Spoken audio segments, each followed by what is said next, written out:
আপনারও গা শিউরে উঠবে যখন ভাববেন এটা একটি সত্য ঘটনা, যা সাইকোলজিক্যাল হরর বেসড। একটি দম্পতি তাদের তৃতীয় সন্তান মারা যাবার পর একটি অনাথ আশ্রম থেকে 10 বছরের একটি শিশুকে দত্তক নেয়, যার নাম এস্থার। কিন্তু সে কোনো সাধারণ বাচ্চা ছিল না, বরং তার কথা বলার ধরন, চলাফেরা, বুদ্ধিমত্তা ছিল 33 বছরের প্রাপ্তবয়স্ক মহিলার মতো। এস্থার এতটাই ভয়ানক ছিল যে এদের পূর্বে এস্থারকে যারা দত্তক নিয়েছিল সেই পরিবারের 7 জনকে আগুনে পুড়িয়ে মেরেছে। এর কারণ ছিল তার পালিত বাবা তার সাথে অবৈধ সম্পর্কে যেতে চায়নি, আর এতেই এস্থার সাইকো হয়ে ওঠে। এখন পরের বাসার সদস্যদের সাথে কি করেছে সে, যা থেকে আপনার মনে হবে এস্থারকে কিছু একটা করে ফেলি। যাই হোক, বাকি গল্পটি আপনারা ভিডিওতে জানতে পারবেন। মুভির শুরুতে আমরা একটি দম্পতিকে দেখতে পারি, যাদের নাম হলো কেট এবং জন। কেট সন্তান সম্ভাবনা থাকায় তাকে হসপিটালে নিয়ে আসা হয়েছে। অপারেশন থিয়েটারে যাওয়ার পথে কেট লক্ষ্য করে তার প্রচুর ব্লিডিং হচ্ছে। এরপর তাকে অপারেশন থিয়েটারে নিয়ে যাওয়া হয়। কেটের তার সন্তান জন্ম দিতে অনেক কষ্ট হচ্ছিল। অনেক কষ্টের পর সে একটি মৃত সন্তান জন্ম দেয়, যেটা শোনার পর কেট ভেঙে পড়ে, একদমই চিৎকার করে কাঁদতে থাকে। হঠাৎই কেটের ঘুম ভেঙে যায়। সে বুঝতে পারে সে এতক্ষণ ধরে দুঃস্বপ্ন দেখছিল। আসলে সত্যি সত্যি এরকম কেটের জীবনেও ঘটেছিল। সে তার তৃতীয় সন্তানকে একইভাবে প্রসব করেছিল। কেট তার তৃতীয় সন্তানকে এক মুহূর্তের জন্য বলতে পারেনি। মনের মাঝে প্রচণ্ডভাবে দাগ কেটে আছে সেই তৃতীয় সন্তান। এজন্য কেট প্রচুর মানসিক কষ্টে ভুগতেছে। এই ফ্রাস্ট্রেশন দূর করার জন্য সে মেডিসিনও নিচ্ছে নিয়মিত। একজন সাইকিয়াট্রিস্টের কাছে সেশনও নিচ্ছে, কারণ সে তার 2 সন্তানকে নিয়ে ভালো থাকতে চায়। তাদের 2 সন্তানের মাঝে বড় ছেলে হলো ড্যানিয়েল, যার বয়স 12। 4 বছরের ছোট মেয়েটির নাম ম্যাক্স। সে বোবা এবং বধির। এত কিছুর পরও যখন কেট তার তৃতীয় সন্তানকে বলতে পারছিল না, তখন তারা স্বামী স্ত্রী সিদ্ধান্ত নেয় একটি বাচ্চাকে দত্তক নেবে। এতে যদি কেটের দুঃখ কষ্ট কিছুটা লাঘব হয়। এর পরের দিন তারা দুজন একটি অনাথ আশ্রমে যায়। সেখানে অনেক শিশুদের দেখে কেটের মন অনেকটা ভালো হয়ে যায়। সব শিশুদের সাথে কেট গল্প করতে থাকে। জন উপরের ওয়াশরুমে যায়। উপরে একটি শিশু তার নজরে পড়ে, যার নাম হলো এস্থার। বয়স মাত্র 10 বছর। সে আনমনে ছবি আঁকছিল। তার প্রতিটি ছবি এক একটা গল্প। এস্থারের সাথে কথা বলার পর জনের খুব ভালো লেগে যায়। কিছুক্ষণের মধ্যেও কেট সেখানে আসে। খুব কম সময়ের মাঝে তাদের মনের মাঝে জায়গা করে নেয় এস্থার। মেয়েটাকে দেখে কেট এবং জনের ভালো লেগে গেলেও তার চোখের চাহনি কেমন যেন অদ্ভুত ধরনের। বিশেষ করে চোখ দুটো দেখে মনে হয় যেন কোনো গোপন গভীর রহস্য লুকিয়ে আছে। অনাথ আশ্রমের প্রধান সিস্টার অ্যাবিগেলের সাথে কথা বলেন এস্থারকে বাড়ি নিয়ে যাওয়ার ব্যাপারে। অ্যাবিগেল এস্থার সম্পর্কে অনেক প্রশংসা করে। এস্থার অন্য মেয়েদের মতো না, তার বয়সের তুলনায় সে অনেক বেশি বুদ্ধিমান। এরপর কেট মিস্টার জন এস্থারকে বাড়ি নিয়ে আসে। এস্থারকে দেখে কেটের ছোট মেয়ে ম্যাক্স অনেক খুশি হলেও ড্যানিয়েল কিন্তু একদমই খুশি ছিল না। এই মেয়েটি বাড়িতে আসার পর থেকে তার চলাফেরা, কথা বলার ধরন কেমন যেন অদ্ভুত লাগছিল ড্যানিয়েলের কাছে। বিশেষ করে তার তাকানো কেমন যেন রহস্যময়। সেদিন রাতে কেট এবং জন বেডরুমে কিছু স্পেশাল মুহূর্ত কাটাচ্ছিল। ঠিক তখনই এস্থার ম্যাক্সকে সাথে নিয়ে তাদের বেডরুমে চলে আসে এবং বলে, মা, আমাদের প্রচুর ভয় করছে, আমরা আমাদের বেডরুমে ঘুমাতে পারছি না। এরপর তাদের দুজনকে সাথে নিয়ে কেট ঘুমিয়ে পড়ে সে রাতে। ড্যানিয়েল তাদের বাড়ির পাশে বন্দুকের নিশানা প্র্যাকটিস করতেছিল। ড্যানিয়েল ভুল করে কবুতরকে গুলি করে দেয়। কবুতরটি আহত হয়ে নিচে পড়ে যায়। এরপর সেখানে এস্থার আসে। হাতে একটা পাথর নিয়ে ড্যানিয়েলকে বলে, এই পাথরটা নাও এবং কবুতরটির মাথা থেতলে একেবারেই মেরে ফেলো। কবুতরটি এভাবে ছটফট করতে থাকবে এবং এটা দেখার পর আমার অনেক কষ্ট হবে। এস্থার যেন কেমন ঠান্ডা রহস্যময়ভাবে কথাগুলো বলছিল। ড্যানিয়েল তখন তাকে বলে, আমি এটা করতে পারবো না। এটা শোনার পর এস্থার রহস্যময়ভাবে বলে, তাহলে বাধ্য হয়ে আমাকেই করতে হবে কাজটি। এর ফলে সে পাথর তুলে কবুতরটিকে নৃশংসভাবে বারবার আঘাত করতে থাকে। এর ফলে কবুতরটি সেখানেই মারা যায়। এস্থারের ভেতরে যেন কোনো হিংস্র পশু লুকিয়ে আছে, যার একটি মাত্র রূপ হলো এটি। পরের দিন স্কুলে দেখা যায় একটি মেয়ে এস্থারকে বেশি বিরক্ত করছে। একটি বই নিয়ে তাদের দুজনের মাঝে টানাটানি শুরু হয়। এক পর্যায়ে এস্থার সেদিন একটু বেশি চিৎকার করে ওঠে। এতটাই জোরে চিৎকার করছিল যে স্কুলের সমস্ত বাচ্চারা প্রচণ্ড ভয় পেয়ে যায়। এই ঘটনার পর এস্থার স্কুল থেকে ছুটে বাড়িতে চলে আসে। কেট কিন্তু এস্থারকে অনেকটা ভালোবাসতে শুরু করেছে, যেমন করে সে তার নিজের সন্তানদের খেয়াল রাখত। এস্থারকে পেয়ে কেট তার তৃতীয় সন্তানকে ভুলে গেছে। ডিপ্রেশনে থাকা কেট এখন স্বাভাবিক হতে শুরু করেছে ধীরে ধীরে। একদিন কেট এস্থারকে বলে, তুমি কি আমার তৃতীয় সন্তান, অর্থাৎ যাকে আমি মৃত প্রসব করেছিলাম, তার সমাধি দেখতে চাও? এটা শোনার পর এস্থার তার সাথে সমাধি দেখার জন্য চলে আসে। সমাধির উপরে একটি লাল গোলাপ গাছ ছিল। এখানে আসার পর কেট আবার কাঁদতে শুরু করে এবং বলে, এই গোলাপ গাছটি যে মাটিতে পোতা আছে সেই মাটিতে আমার সন্তান শুয়ে আছে। সে রাতে কেট এবং জন অন্তরঙ্গ মুহূর্ত কাটাচ্ছিল। হঠাৎ সেখানে এস্তের চলে আসে। এস্তের দূর থেকে তাদেরকে এই অবস্থায় দেখে ফেলে। এরপর এস্তের কোনো কথা না বলে সোজা তার রুমে চলে আসে। কেট যখন বুঝতে পারে এস্তের তাদেরকে এইরকম অবস্থায় দেখে ফেলেছে, সে তাড়াহুড়ো করে এস্তেরের পেছনে পেছনে আসে।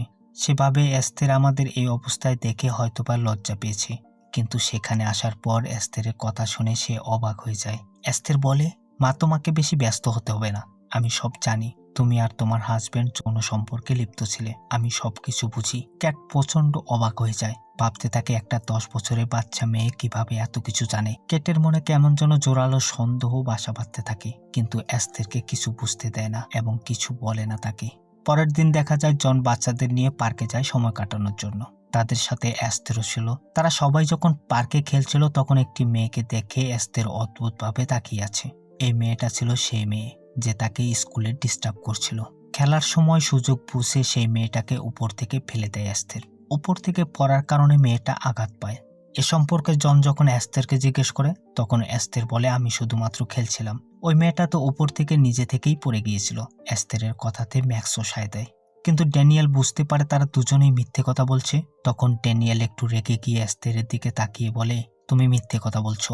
কিন্তু ড্যানিয়েলের এরকম ব্যবহারের কারণে তার বাবা মা উল্টো তাকে বকে এবং তার কাছে ক্ষমাও চাইতে বলে। পরদিন অনাথ আশ্রম থেকে কেটের কাছে সিস্টার অ্যাবিগেলের ফোন আসে। যখন কেট সিস্টারকে সব খুলে বলে, তার ঠিক পরের দিন সিস্টার অ্যাবিগেল কেটের সঙ্গে দেখা করতে আসে তার বাড়িতে। সেখানে আসার পর সিস্টার অ্যাবিগেল কেটকে বলে, আমি খুবই দুঃখিত, একটা বিষয় আপনাদের আগে থেকেই বলা উচিত ছিল আমার। আমি সবসময় একটা বিষয় খেয়াল করেছি, আমাদের হোস্টেলে যখন কোনো অদ্ভুত জিনিস বা কোনো দুর্ঘটনা ঘটতো তখন তার আশেপাশে অদ্ভুতভাবে এস্তের উপস্থিত ছিল। আমাদের আশ্রমে যে বাচ্চাগুলো আছে তার মধ্যে এস্তেরের ব্যবহার আমার কাছে অদ্ভুত লাগতো। সিস্টার অ্যাবিগেল যখন কথাগুলো বলছিল কেটকে, তখন এস্তের দেয়ালের পাশ থেকে লুকিয়ে লুকিয়ে তাদের সমস্ত কথা শুনছিল। এরপর এস্তের ম্যাক্সের কাছে যায় এবং খেলার নাম করে ম্যাক্সকে নিয়ে পাশে একটি ব্রিজের কাছে আসে। দেখা যায় এই সময়ে সিস্টার অ্যাবিগেল গাড়ি নিয়ে বেরিয়ে পড়ে অনাথ আশ্রমের উদ্দেশ্যে। যখন সিস্টার অ্যাবিগেলের গাড়ি ব্রিজের সামনে চলে আসে তখন এস্তের হঠাৎ ম্যাক্সকে গাড়ির সামনে ঠেলে দেয়। সিস্টার অ্যাবিগেল যখন ম্যাক্সকে গাড়ির সামনে দেখে, ম্যাক্সকে বাঁচাতে সে গাড়ির নিয়ন্ত্রণ হারিয়ে ফেলে। গাড়িটি একটি বরফের স্তূপের সঙ্গে ধাক্কা লাগে। সিস্টার অ্যাবিগেল তাড়াতাড়ি গাড়ি থেকে নেমে ম্যাক্সকে দেখতে যায়। ঠিক তখনই এস্তের পেছন থেকে একটি নরখাদক পিশাচের রূপে হাতুড়ি দিয়ে সিস্টারের মাথায় আঘাত করে। সিস্টার অ্যাবিগেলের মৃত্যু নিশ্চিত না হওয়া পর্যন্ত মারতে থাকে বারবার। এ সমস্ত ঘটনা ম্যাক্স নিজের চোখে দাঁড়িয়ে থেকে দেখছিল। এসব দেখার পর ম্যাক্সও প্রচুর ভয় পেয়ে যায়। এস্তের ম্যাক্সকে শান্ত করে, সান্ত্বনা দিয়ে বলে, কিছু হয়নি, তুমি ভয় পেও না, আমাদেরকে সিস্টার অ্যাবিগেলকে মারতেই হতো। এস্তের ম্যাক্সকে বিভিন্নভাবে বুঝায়, কখনো বা ভয় দেখিয়ে, কখনো বা ঠান্ডা মাথায়, এবং কাউকে কিছু জানাতে বারণ করে দেয়। এরপর তারা দুজন ট্রি হাউসে আসে।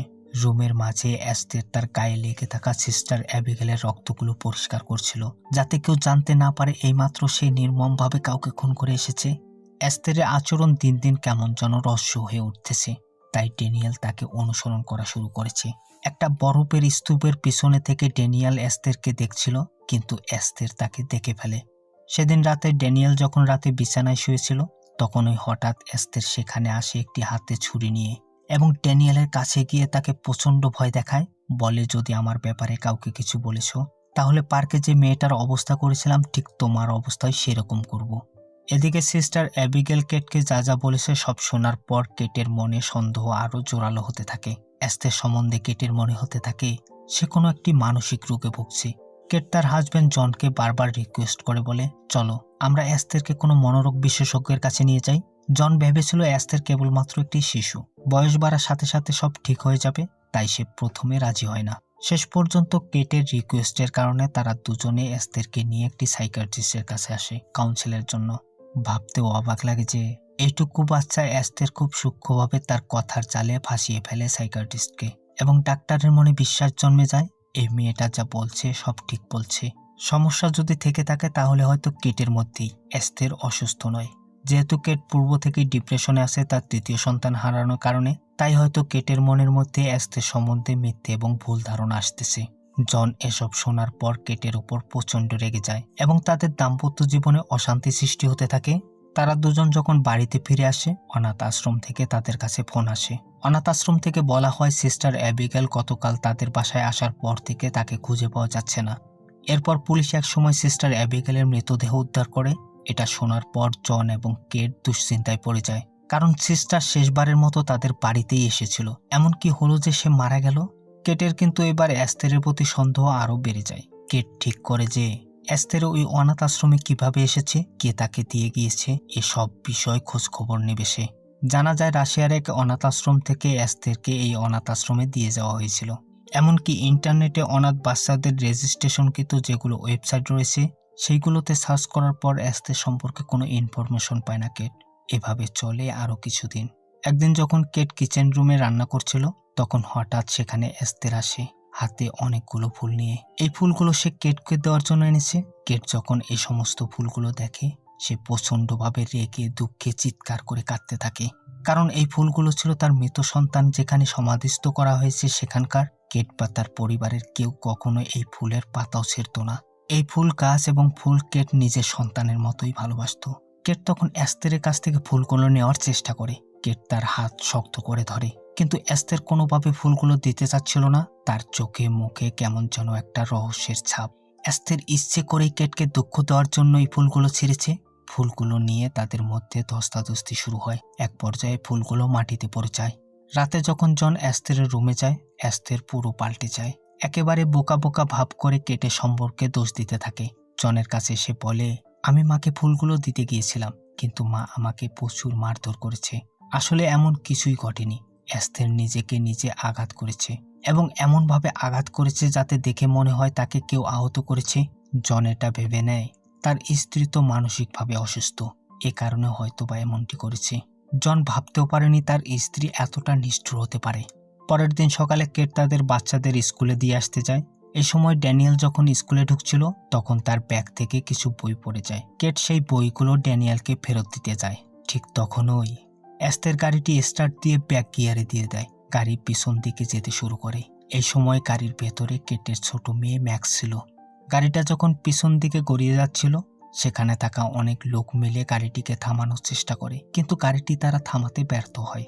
আর গাড়িটা পিছনে যেতে যেতে একটা বরফের স্তূপের সাথে ধাক্কা মারে। গাড়িটা থেমে যায়। কেট প্রচণ্ড আতঙ্কগ্রস্ত হয়ে পড়ে। সে বুঝতে পারে এর পিছনে এস্তেরের হাত, কিন্তু সে মুখে কিছু বলতে পারে না, কারণ তার কাছে কোনো প্রমাণ নেই। আর প্রমাণ ছাড়া তার স্বামী তার কথা বিশ্বাস করবে না। দিনের পর দিন আরো বেশি ডিপ্রেশনে চলে যাচ্ছিল কেট। সে সবকিছু বুঝতে পারছিল যে যা কিছু ঘটছে এসব এস্তেরের জন্যই হচ্ছে, কিন্তু তার কিছু করার নেই। এদিকে জন কেটকে এমন চুপচাপ থাকতে দেখে সে ধরে নেয় কেট হয়তো ধীরে ধীরে মানসিকভাবে আরো বেশি অসুস্থ হয়ে যাচ্ছে। এজন্য জন একজন সাইকিয়াট্রিস্টকে বাড়িতে নিয়ে আসে। জন কেটের সম্পর্কে বলে, কেট আসলে মানসিক সন্তুলন হারিয়ে ফেলছে। আমি দেখেছি এর মাঝে কেট একদিন বাড়ি গিয়ে মদের বোতল কিনে এনেছে, হয়তোবা খেয়েছে সে। কেট তখন চিৎকার করে ওঠে। সে বলে, আমি মনের দুঃখ বলতে বাড়ি গিয়েছিলাম, এটাও ঠিক, আমি কিছু অ্যালকোহল কিনেছি, কিন্তু সেখান থেকে এক বিন্দু আমি খাইনি, সব নষ্ট করে ফেলেছিলাম। কিন্তু জন তার কোনো কথা বিশ্বাস করে না। সাইকিয়াট্রিস্ট কাউন্সেলিং এর পর বলে, যেহেতু তোমার তৃতীয় সন্তান মারা যাবার পর থেকে তুমি মানসিকভাবে ডিপ্রেশনে চলে গিয়েছো এবং তারপরে তুমি নেশাগ্রস্ত হয়ে পড়েছিলে, সেই ঘোর থেকে তুমি এখনো বেরোতে পারোনি। এজন্যই হতে পারে এস্তের সম্বন্ধে তোমার দ্বিরূপ মনোভাব তৈরি হচ্ছে। আর তোমাকে এখন রিহ্যাব সেন্টারে পাঠানো উচিত, সেখানে তোমার চিকিৎসার প্রয়োজন। আমার মনে হয় তুমি লুকিয়ে লুকিয়ে নেশা করো, এই জন্য এস্তেরকে তুমি খারাপ ভাবতে থাকো সবসময়। এদিকে দেখা যায় ড্যানিয়েল তার ছোট বোন ম্যাক্সের কাছে গিয়ে জিজ্ঞেস করে, এই সমস্ত কিছু যা ঘটছে তুমি কি কিছু জানো? এতদিন কাউকে কিছু না জানালেও ম্যাক্স তার মায়ের এই অবস্থা দেখে কিছুতেই চুপ থাকতে পারে না। সে মুখে বলতে না পারলেও সে ড্রয়িং করে ড্যানিয়েলকে সব বোঝাতে শুরু করে। ড্রয়িংগুলোর মাধ্যমে ম্যাক্স সেই স্থানের সমস্ত ঘটনাগুলো ঘটেছে যেগুলো সে নিজের চোখের সামনে হতে দেখেছে, সেগুলোকে বোঝানোর চেষ্টা করছিল ড্যানিয়েলকে। ম্যাক্স ড্যানিয়েলকে ট্রি হাউসের কথাও বলে, যেখানে এস্তের সিস্টারকে খুন করার পর যাবতীয় উপকরণগুলো সেখানেই রেখে দিয়েছে। এবার ড্যানিয়েল পুরোপুরি শিওর হয়ে যায় এই সব কিছুর পিছনে এস্তের। ড্যানিয়েল তার বোনকে বলে, আমি ট্রি হাউসে যাব এবং সমস্ত প্রমাণ একত্রিত করব। এদিকে ক্যাটকে দেখা যায় সে এস্তেরের রুমে চেক করে এবং সে তার রুমে একটা বই পায়, যে বইয়ে অনেকগুলো ফটোগ্রাফ ছিল। বইয়ের মধ্যে একটা শিক্ষা প্রতিষ্ঠানের নামও লেখা ছিল। কেট সেই প্রতিষ্ঠানের নাম গুগলে সার্চ করে কেট এমন কিছু জিনিস দেখে ফেলে যেটা দেখে তার মাথা একেবারেই ঘুরে যায়। ইন্টারনেট থেকে নাম্বার কালেক্ট করে কেট সেখানে ফোন করে এবং জিজ্ঞেস করে এটা কি কোনো অনাথ আশ্রম। ফোনের ওপার থেকে বলা হয় না, এটা কোনো অনাথ আশ্রম নয়, এটা মেন্টাল হসপিটাল। অর্থাৎ এস্তের রাশিয়ার কোনো অনাথ আশ্রমে ছিল না, সে একটা মানসিক হাসপাতালে ছিল, অর্থাৎ পাগলদের হাসপাতালে ছিল। এখান থেকে কেট পুরোপুরি শিওর হয়ে যায় এস্তের একজন মানসিক রোগী। এদিকে দেখা যায় ড্যানিয়েল ট্রি হাউসে যায় সমস্ত প্রমাণ সংগ্রহ করতে, কিন্তু এস্তের তা বুঝতে পারে। ড্যানিয়েলের পিছু পিছু এস্তের ট্রি হাউসে চলে আসে। সে সমস্ত প্রমাণগুলোকে জ্বালিয়ে দেয় আগুনে। একই সাথে সে ট্রি হাউসেও আগুন লাগিয়ে দেয় যাতে ড্যানিয়েল সেই ট্রি হাউসে পুড়ে মারা যায়। কিন্তু ড্যানিয়েল খুব কষ্টে আগুন থেকে বেঁচে ট্রি হাউস থেকে লাফিয়ে নিচে পড়ে। ড্যানিয়েল বেঁচে গেলেও আহত হয়। কেট লক্ষ্য করে ট্রি হাউসে দাউ দাউ করে আগুন জ্বলছে। সে চিৎকার করে বেরিয়ে আসে, ছুটে আসতে থাকে ড্যানিয়েলের কাছে। এই সময় কেট দেখে এস্তের একটা পাথর তুলে ড্যানিয়েলকে মারতে চাইছিল, কিন্তু কেটের চিৎকার করার কারণে এস্তের ড্যানিয়েলকে মারতে পারে না এবং সেখান থেকে চলে যায়। কেট ড্যানিয়েলকে নিয়ে তাড়াতাড়ি হসপিটালে আসে এবং জনকে বোঝানোর চেষ্টা করে এই সমস্ত কিছু এস্তের করেছে। কিন্তু জন কোনোভাবেই এসব বিশ্বাস করে না। সে বলে এস্তের একটা 10 বছরের বাচ্চা মেয়ে, সে এ সমস্ত কিছু কিভাবে করতে পারে। আমার মনে হচ্ছে তোমার মানসিক সমস্যা দিন দিন বেড়েই চলেছে, তোমার চিকিৎসা প্রয়োজন। এদিকে এস্তের ড্যানিয়েলের রুমে গিয়ে তাকে মারার আবারও চেষ্টা করে, কিন্তু ভাগ্যক্রমে ড্যানিয়েল বেঁচে যায়। এরপর যখন ম্যাক্সের কাছে সমস্ত কিছু জানতে পারে কেট, সে প্রচণ্ড রেগে গিয়ে সবার সামনে এস্তেরকে চড় মেরে বসে। এর ফলে ডাক্তাররা সহ সবাই ভেবে নেয় পুরোপুরি পাগল হয়ে গেছে কেট। এরপর সবাই কেটকে ধরে ইঞ্জেকশন লাগিয়ে দেয়। জন সেখানে যাবার পর এস্তেরকে ইনোসেন্ট ভেবে জড়িয়ে ধরে এবং বলে তোমার মা মানসিক সন্তুলন হারিয়ে ফেলেছে, তার ব্যবহারে তুমি কিছু মনে করো না। কেটকে হসপিটালে রেখে জন এবং ম্যাক্স এস্তের সহ বাড়িতে চলে আসে। চারিদিকে অন্ধকার নেমে আসে। আজকের রাত যে প্রচন্ড ভয়ানক হতে যাচ্ছে কে জানতো। বাড়িতে আসার পর জন প্রচুর মদ্যপান করে, যার ফলে জনের প্রচন্ড নেশা হয়। ঠিক তখন জনের কাছে এস্তের আসে, কিন্তু অবাক করার ব্যাপার হলো এস্তের নিজেকে কোনো বাচ্চা মেয়ের মতো নয়, বরং একজন প্রাপ্তবয়স্ক মেয়ের মতো সেজেছিল। সে জনের পাশে বসে কেমন যৌনতামূলক দৃষ্টিভঙ্গিতে জনের দিকে তাকায়। জনকে সে বলে, জন আমার দিকে তাকাও না, আমি কি কেটের থেকে কম সুন্দর? আমাকে স্পর্শ করে দেখো।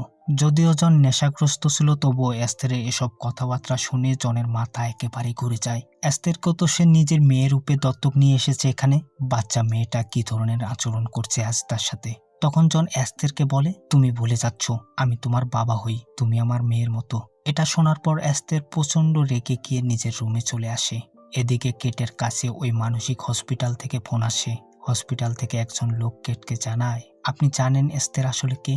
যেটা শোনার পর কেট পুরোপুরি অবাক হয়ে যায়, কারণ লোকটা তাকে বলে এস্তের কোনো শিশু নয়, এস্তের একজন 33 বছর বয়সের পূর্ণবয়স্ক মহিলা, যে 10 বছরের শিশু সেজে অনাথ আশ্রমের মধ্যে ছিল, যাকে কেট এবং জন বাড়িতে নিয়ে এসেছে শিশু ভেবে। সেই লোকটা আরো বলে এস্তেরের এমন একটা বিরল রোগ হয়েছিল যার ফলে তার শারীরিক বিকাশ পুরোপুরি বন্ধ হয়ে গিয়েছে এবং এই জন্য এস্তের দেখতে ছোট বাচ্চাদের মতো, কিন্তু তার বয়স 33 বছর। এস্তের এই রোগের ফায়দা নিয়ে বিভিন্ন মানুষকে বোকা বানায়। লোকটা আরো বলে আমাদের মানসিক হাসপাতালে সব থেকে ভয়ানক এবং বিপজ্জনক পেশেন্ট ছিল এস্তের, অনেকগুলো খুন করেছে সে, ওর নামে অনেকগুলো কেস চলছে। লোকটা আরো বলে আপনাদের আগে যে পরিবাররা দত্তক নিয়েছিল তাকে, সেই পরিবারের সবাইকে আগুনে জ্বালিয়ে মেরে ফেলেছে সে। এসব শোনার পর কেটের মাথায় যেন আকাশ ভেঙে পড়ে। কেট বিপদের মধ্যে বুদ্ধি না হারিয়ে তাড়াতাড়ি ভেবে নেয় তার কি করা উচিত। যেভাবেই হোক পুলিশকে ইনফর্ম করতে হবে, কারণ এস্তের অর্থাৎ ওই ভয়ানক মানসিক রোগীটা এখন তার বাড়িতেই রয়েছে। অন্যদিকে এস্তেরকে দেখা যায় তার মুখের মেকআপগুলো রিমুভ করছিল। সে বেশিরভাগ সময় মুখে মেকআপ করে রাখতো। ওর হাতে এবং ঘাড়ে কিছু দাগ ছিল, হাতের দাগগুলো ঢাকার জন্য সে ব্রেসলেট পরতো।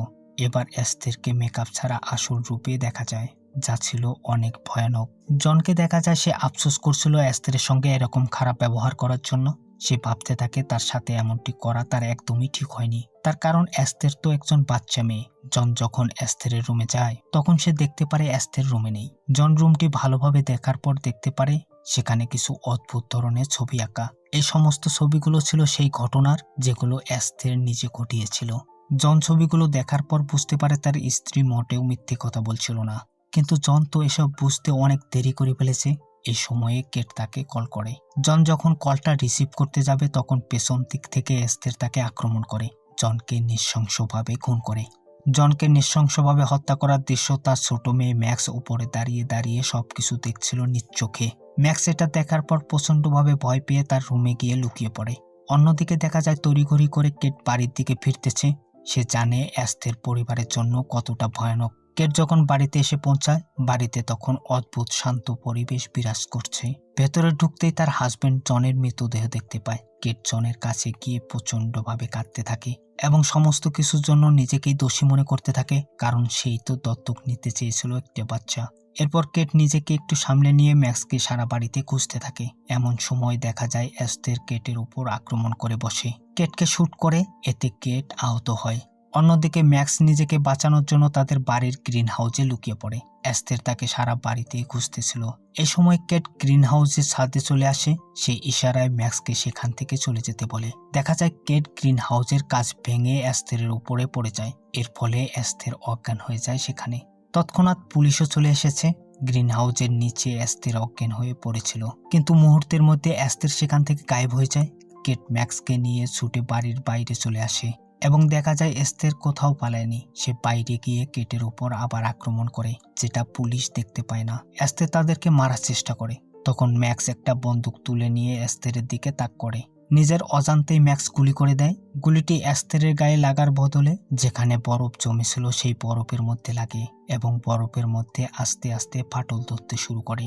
বরফ ভেঙে তারা দুজনেই জলের মধ্যে চলে যায়। কেট জলের মধ্য থেকে বেরিয়ে আসার চেষ্টা করলে নিচে থেকে এস্তের তার পা টেনে ধরে। দেখে মনে হচ্ছিল এস্তেরের মধ্যে কোনো ভয় নেই ধরা পড়ার। এস্তের যে কোনো ভাবে এই ফ্যামিলির সবাইকে মারতে চায়। এস্তের আবারও কেটকে টানতে থাকে। সে যদি মারা যায় তাহলে কেটকে সাথে নিয়েই মরবে। কিন্তু কেট এস্তেরের মুখে জোরে একটা ঘুষি মারে এবং এস্তেরকে জলের একদম নিচে ধাক্কা দিয়ে দেয়, যার ফলে এস্তের প্রচন্ডভাবে আহত হয়, জ্ঞান হারিয়ে ফেলে। যেহেতু এস্তের এই কনকনে ঠান্ডা জলের মধ্যে জ্ঞান হারিয়ে ফেলেছে, সুতরাং এস্তের কিছুক্ষণের মধ্যেই মারা যাবে। শেষ পর্যন্ত কেট ম্যাক্সকে নিয়ে সেখান থেকে বেঁচে ফেরে। এর সাথে বিভীষিকাময় রাতের সমাপ্তি ঘটে।